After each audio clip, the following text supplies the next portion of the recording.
Hello friends, मैं हूं बलजीत सिंह और आपका मेरे यूट्यूब चैनल क्लास बलजीत पर स्वागत है।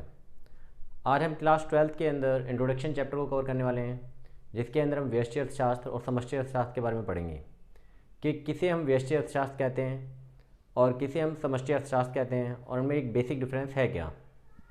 तो अगर आप देखें व्यष्टि एंड समष्टि, तो पहले बात करते हैं व्यष्टि अर्थशास्त्र है क्या। तो अगर मैं इसके अर्थ की बात करूँ तो इसमें आप बता सकते हैं ऐसा अर्थशास्त्र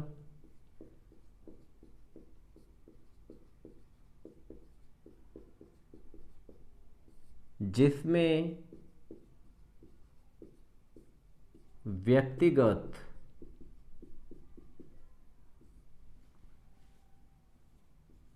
इकाइयों का अध्ययन किया जाता है, यानी हम इंडिविजुअल आइटम्स की बात करते हैं। यहाँ पे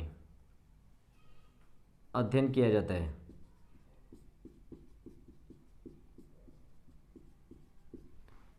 उसे हम व्यष्टि अर्थशास्त्र कहते हैं।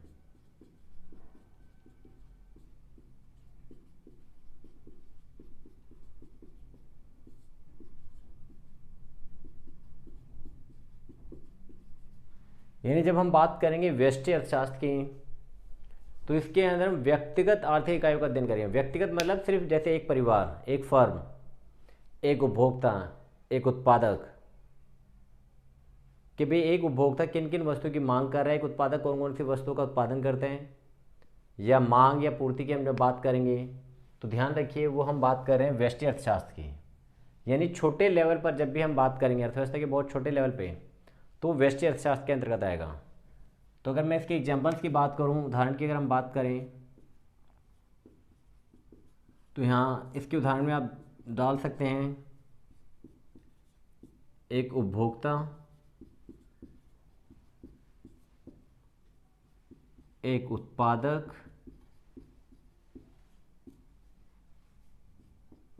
एक फर्म, मांग व पूर्ति आदि। अब व्यष्टि अर्थशास्त्र से जुड़ी हुई क्या समस्या, यानी व्यष्टि अर्थशास्त्र किन चीज़ों का अध्ययन करते हैं। तो ध्यान रखना, व्यष्टि अर्थशास्त्र की अगर हम बात करें तो व्यष्टि अर्थशास्त्र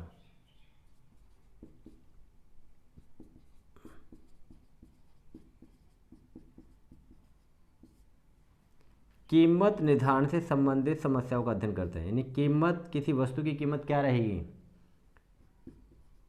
उसका अध्ययन करने का काम करता है व्यष्टि अर्थशास्त्र। यानी कीमत निर्धारण से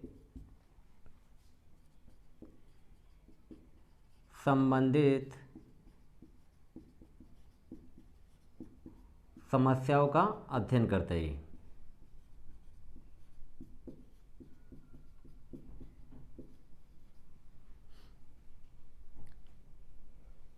तो जब भी हम व्यष्टि अर्थशास्त्र की बात करेंगे, बहुत छोटे लेवल पे हम बात कर रहे हैं, इसका मतलब यानी स्मॉल लेवल पर, जैसे कि उपभोक्ता, एक परिवार, एक उत्पादक, मांग व पूर्ति आदि, और ये वस्तु का कीमत किस प्रकार से डिसाइड होगा। आपने देखा क्लास 11th के अंदर जब हमने बात की होगी मांग और पूर्ति वाले चैप्टर की, तो मांग में हमने देखा होगा कि भाई किसी वस्तु की कीमत कब जाके निर्धारित होती है, यानी उसकी मांग और पूर्ति जहाँ पर इक्वल होती है वहाँ पे उस किसी वस्तु की कीमत निर्धारित होती है। तो वो सब हमने पढ़ा है व्यष्टि अर्थशास्त्र के अंतर्गत। अब अगर हम बात करें समष्टि अर्थशास्त्र क्या है, यहाँ पे हमने देखा व्यष्टि क्या है। अगर मैं बात करूँ समष्टि अर्थशास्त्र की, तो इसमें आप बता सकते हैं ऐसा अर्थशास्त्र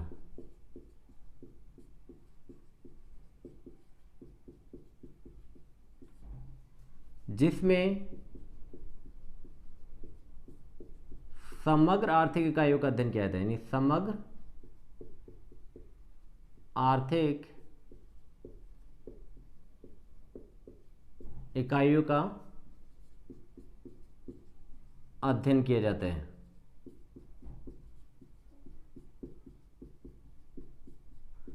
उसे हम बोलते हैं व्यष्टि अर्थशास्त्र।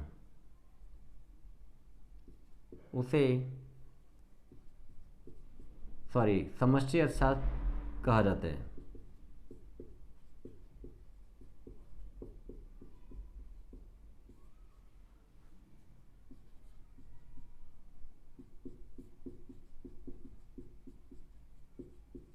अब अगर इसके उदाहरण की अगर मैं बात करूं कि भाई समष्टि अर्थशास्त्र में हम किन किन चीज़ों के उदाहरण दे सकते हैं, तो इसके अंदर ध्यान रखना, उदाहरण के रूप में हम यहाँ पे लिख सकते हैं समग्र मांग,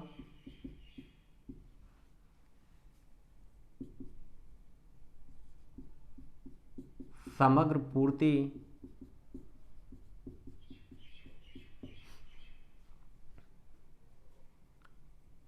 बैंकिंग,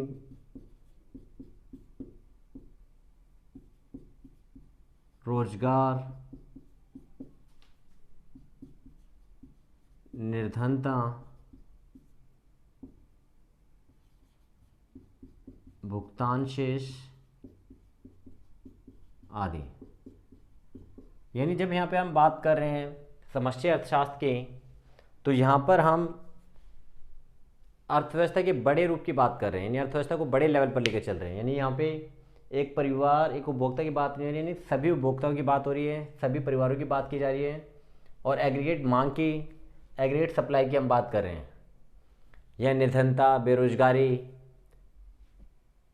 या फिर अगर हम बात करें आपका विनिमय दर हो गया, भुगतान शेष है, तो ये सभी चीज़ों का जब हम अध्ययन कर रहे हैं तो इसका मतलब हम वहाँ पे समष्टि अर्थशास्त्र की बात कर रहे हैं। तो समष्टि अर्थशास्त्र का मतलब बहुत बड़े लेवल पर, यानी सारी यहाँ पे इकाइयों को, यानी जो आर्थिक इकाइयाँ हैं उसको हम बड़े लेवल पर जब शामिल करते हैं तो इसका मतलब हम बात कर रहे हैं समष्टि अर्थशास्त्र की। अब समष्टि अर्थशास्त्र किन समस्याओं का अध्ययन करता है, तो ध्यान रखना,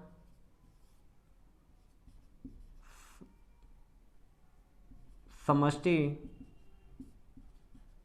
अर्थशास्त्र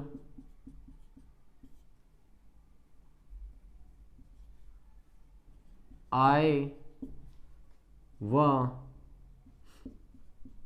रोजगार के निर्धारण से संबंधित है।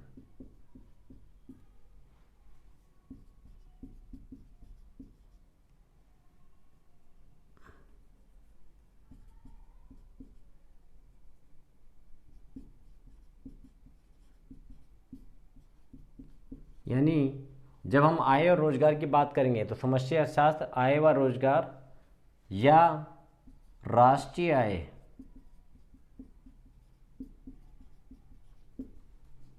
के निर्धारण से संबंधित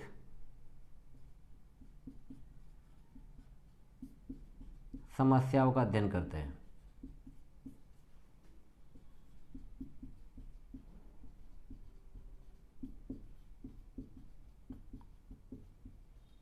यानी किसी भी देश की राष्ट्रीय आय किस प्रकार से डिसाइड की जाएगी, तो हम समष्टि अर्थशास्त्र की बात करेंगे उसके अंदर।